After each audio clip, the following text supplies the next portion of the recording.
বলে শোনো, 5 কোটি টাকার গাড়ি কিনেছ,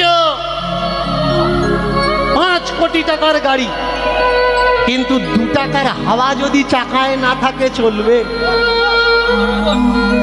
চলবে না। 10 লাখ টাকার গাড়ি কিনেছ, 2 টাকার হাওয়া যদি না থাকে চলবে? চলবে না। তেমনি তুমি টাটা, তুমি বিড়লা, তুমি আম্বানি, ভেতরে যদি 2 টাকার হাওয়া না থাকে আগে টেনে ফেলে নে, মোড়া বাসি হয়ে যা, আগে ফেলে দে। সব আছে, শুধু বাতাস। কে সেই বাতাস? সেই বাতাস হলো তিনি। গেল কেন? কাদের জন্য তিনি গিয়েছেন? এই বৃন্দাবন ছাড়লো তিনি কেন জানো নারদ? ওরা গত জন্মে বলতো ঠাকুর আমরা তোমার হাতে খাওয়াবো, আর এ জন্মে ওদের ঘর থেকে আমি খাবার কেড়ে খাচ্ছি, ওরা আমার গালাগালি করছে। ওরা আমায় বলল, কানহা তোর মতো ছেলে বৃন্দাবনে থাকলে বৃন্দাবনে সুখ হবে না। যা যা যা যা যা জানা ও কানা, ও কানা কানা কানা কানা, যা যা যা যা যা যা যা জানা জানা।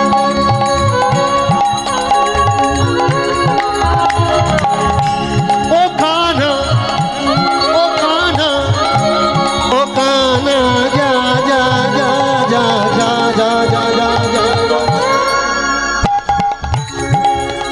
যা যা যা যা যা জানা, যা যা যা যা যা যা যা যা।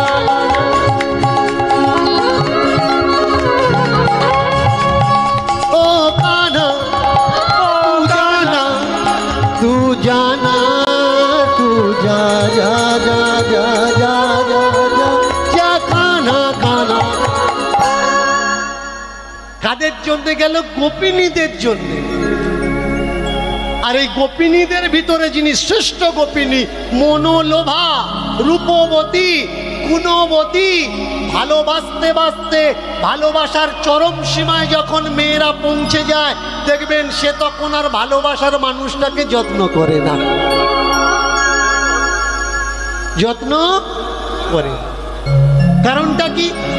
এই যে আপনারা আমায় কত ভালোবাসে, অনেকে বলে বাবা আপনার দেখেছি মানে জীবন ধন্য, কিন্তু যে আমার সব থেকে বেশি ভালোবাসে সে আমার বললে, হ্যাঁ তুমি আমার কত কষ্ট দাও তুমি জানো? তোমার মতন মানুষ জীবনে পেয়ে আমাদের কি লাভ? যে সব থেকে কাছে থাকে সে মানুষের মর্যাদা বোঝে না। সব থেকে বড় অপমান করলো কে? রাধা। কি সেই অপমান? অপমান হলো যেদিন মহারাস চলছিল বৃন্দাবনে, রাসলীলা করতে করতে ভগবান শ্রীকৃষ্ণকে বললেন আমাকে কাঁধে নেওয়া লাগবে, আমাকে কাঁধে করে নেওয়া লাগবে। ঠাকুরজি জগৎকে শিক্ষা দিলেন আর বললেন শোনো, সব কিছু করবে সংসারে কিন্তু মেয়ে ছেলেকে কাঁধে তুলবেন। যদি মেয়ে ছেলেকে কাঁধে তুলেছ তো তুমি মরেছ। আমি কিন্তু এই সাইটের মেয়ে ছেলেদের বলছি না, মায়েদের বলছি না, আমাদের হরিদ্বারের সাইটের মায়েদের বলছি, তোমরা যেন রাখবো। বলে কিরকম? বলে শোনো, যেদিন রাধারানী কাঁধে উঠেছেন সেই রাসের রাত্রে কাঁধে উঠে পা দুটো মারছে, এরকম করে দোলাচ্ছে। কোথায়? হৃদয়ে, ভগবান শ্রীকৃষ্ণের হৃদয়। ভগবান বলে রাধে পেয়েছ বলে যত্ন না জেনে পায়ে ঠেলে দিলে। যোগী জন যার কথা হৃদয়ে চিন্তা করে, ঋষিরা রিপু দমন করে যার কথা ধ্যান করে, তপস্বীরা তপস্যায় এক ঝলক দেখার জন্যে কোটি জন্ম বিতিয়ে দেয়, আর তাকে তুমি পেয়ে তার বুকে লাথি মারছ।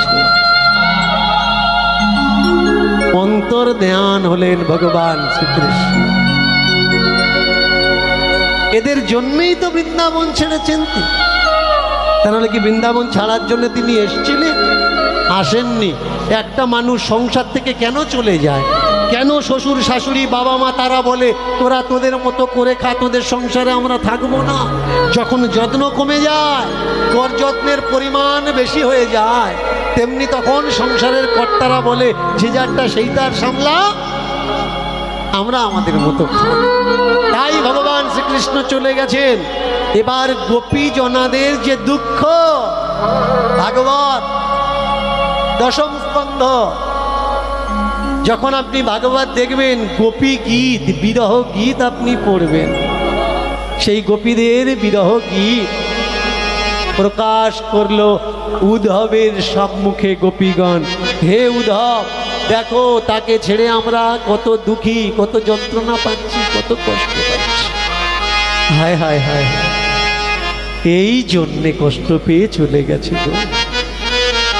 প্রথমটা আসার সময় প্রণাম করে বলছিলেন যে আপনার মতো মহান হয় না, আপনার মতো দয়াবান হয় না। কিন্তু গোপিনীদের দুঃখের কথা শুনে বলে উঠলেন, এই তুমি প্রেমিক? মথুরা থেকে, দ্বারকা থেকে বৃন্দাবন কতটা রাস্তা, এক ঝলক তুমি আসতে পারলে না? কথাও দিলে যে আজ যাচ্ছি কাল আসবো, সেই কাল তোমার এই জীবনে আর হলো না কালা। কাল আসবো বলে চলে গেলে, এই ব্রজ গোপিনীদের মনে তুমি এত ব্যথা দিলে। হায় হায় হায় হায়, তোমার মতো নিঠুর হয় না। আসার সময় বলে এলো তুমি মহান, আর কথা শোনার পরে বলছি তোমার মতো নিঠুর আর হয় না। এই আমি জিজ্ঞাসা করব তোমাকে, তুমি কেন এত অত্যাচার করলে গোপিনীদের? দ্বাপর যুগ শেষ, গোলক বৃন্দাবনে প্রভু বিরাজ করছেন, সেখানে চলেছেন উদ্ধব। আমি জিজ্ঞাসা করব কি কারণে গোপিনীদের এত দুঃখ দিলেন?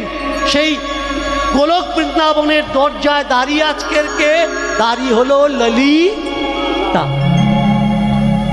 ললিতা সখী। বিশেষত আমরা দাঁড়ায় মানে ঘরের দারোয়ান,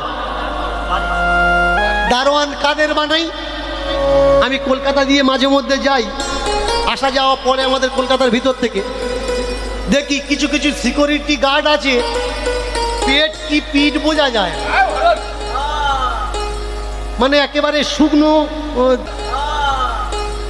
মানে একেবারে শুকনো এই পাতার মতো দাঁড়িয়ে আছে, লাঠি নিয়ে দাঁড়িয়ে আছে। তা আমি চিন্তা করি এদের গার্ড কে রেখেছে?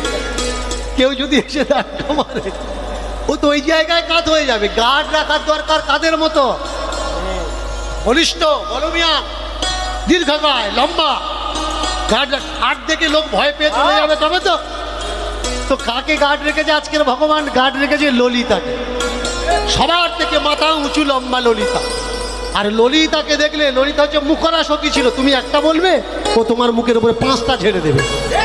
দেখবে বাড়ির এরকম বউ আছে, ধান দিলে মুখে খই ফুটবে। অনেক বৌমারা শাশুড়িকে বলে, তুমি যদি এই পাশের বাড়ি বোর হাতে পড়তে তুমি ঠিক পেতে, যে বউ কার বলে, আমি যত সহ্য করি তুমি অত আমার উপরে কষ্ট দাও। প্রচন্ড মুখরা হলো ললিতা। আর সেই ললিতা আজকে দাঁড়িয়েছে দরজায়। প্রভুর কড়া নিষেধ, ললিতা আমি ডাকবো তবে তুমি কাউকে ঢুকতে দেবে, না হলে কাউকে ঢুকতে দিও না। আর ওদিক থেকে রাগারাগি করে আসছে কেউ উদ্ধব। যাবো জিজ্ঞাসা করবো। উদ্ধবের লাল চক্ষু দেখে ললিতা বললে কি হয়েছে? বলে ভেতরে যাবো, দরজা ছাড়াও। বলে না না, দরজা ছাড়া যাবে না, দাঁড়াও, প্রভুর আদেশ হবে তাই। তুমি জানো কে আমি? তুমি জানো আমি কে? কে তুমি? আমি প্রভুর রথ চালাই,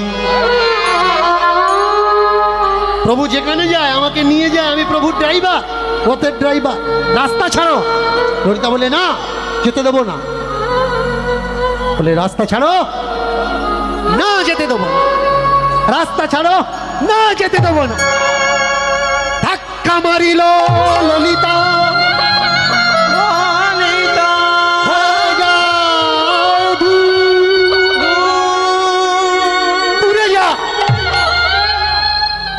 একদম ঘরের কাছে আসবে না, দরজার কাছে আসবে না, দূরে সরে দাঁড়াও।